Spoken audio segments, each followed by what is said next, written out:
Eto, mga SSS members and pensioners, sino-sino ba ang pwedeng mag-avail sa pension booster? Well, ang pension booster kasi ay para mapaghandaan ang ating retirement, para po tumaas ang ating retirement fund. Well, magkano ba ang pwedeng simula na pwedeng ihulog sa pension booster? Lahat ng yan ating aalamin. Hello mga ka-vlogs! Welcome dito sa aking YouTube channel at welcome po sa ating official Facebook page.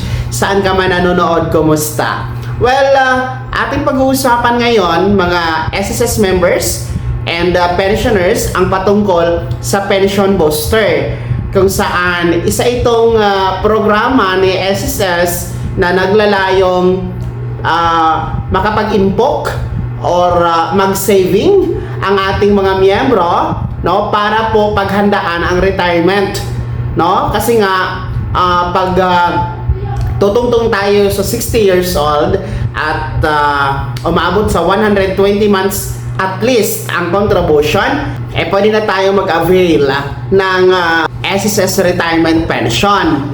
Well, ang ating po kasing retirement pension, hindi naman po yan natin ma-expect kung malaki or mababa ang halaga, no? Kasi nakadepende po yan sa inyong monthly contribution at sa haba ng contribution, no? Yung pension natin monthly. Kaya nga po, itong programang pension booster ni SSS, tutulungan tayo na mas mataas, no, ang makukuhang retirement fund bukod sa pension natin once tayo ay magre-retire na o magsi-60 years old na. Kumbaga, itataas ni pension booster ang ating matatanggap na pension monthly, mga ka-vlogs. Well, una sa lahat, ang atin pong pension booster, no, ang requirements lang naman nito para sa mga gustong mag-save at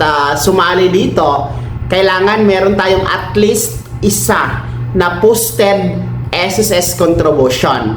So kahit isa lang na SSS contribution ang inyong nahulog, qualified ka na mag simula sa saving mo sa pension booster. Pero paalala, yung mga nagkaroon na po ng final benefit gaya po ng retirement pension, hindi na po pwede na mag-join dito sa pension booster kasi nga meron na kayong pension, no?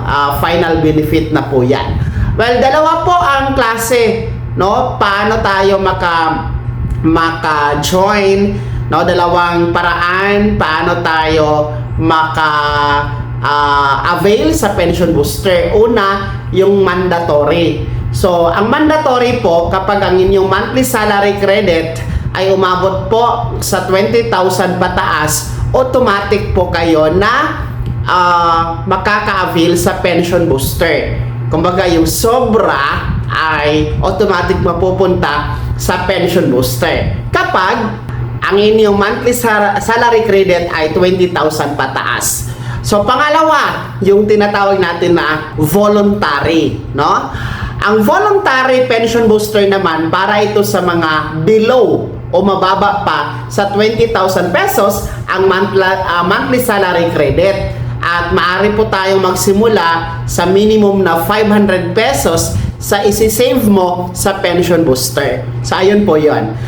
Dalawa lang naman yan, mandatory or voluntary. Well, ang pension booster, para po siyang savings, o savings talaga siya, mga ka-vlogs, no, na magagamit natin sa mga emergencies, maaari nating i-withdraw.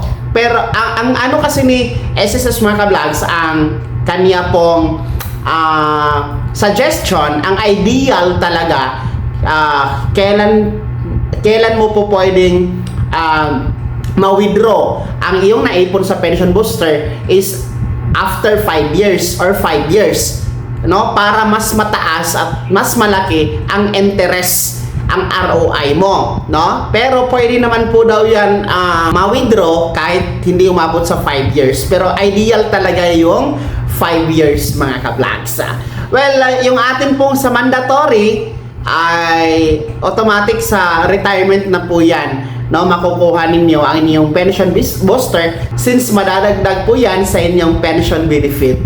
Well, huwag kayong mag-alala, no? Kasi ang ating pension booster, separate po yan. Hindi po yan gagalawin ni SSS. Halimbawa, kung hindi kayo naghulog ng kontribusyon o di kaya naman hindi kayo nagbayad ng inyong loan benefit, hindi po kukunin yang naipon sa pension booster, no? Tanging savings lang talaga yan. Hindi yan gagalawin ni SSS. Kaya maganda po talaga mag-impok sa SSS pension booster. Malaki ang ROI o return of investment, no? Tax-free po ito, walang buwis sa gobyerno, and then only 1% ang fee, management fee. Tapos mataas po ang ROI, ang porsyento. Sa ngayon nga 2026, no, for the first 5 months, no, from January to May 2026, umabot po sa 6.20% ang return income ni SSS sa pension booster. Kaya kayo, kung gusto niyo po ng mas mataas na retirement fund, retirement pension, invest now, save now sa pension booster ni SSS. Kaya naman mga pensionado ni SSS, miyembro, no, kumusta? Kayo ba ay interesado dito sa pension booster? Ano po ang inyong masasabi tungkol dito? Ibahagi niyo po sa comment section na nasa baba. Maraming salamat sa pagtutok. God bless. Mag-ingat po mga ka-vlogs.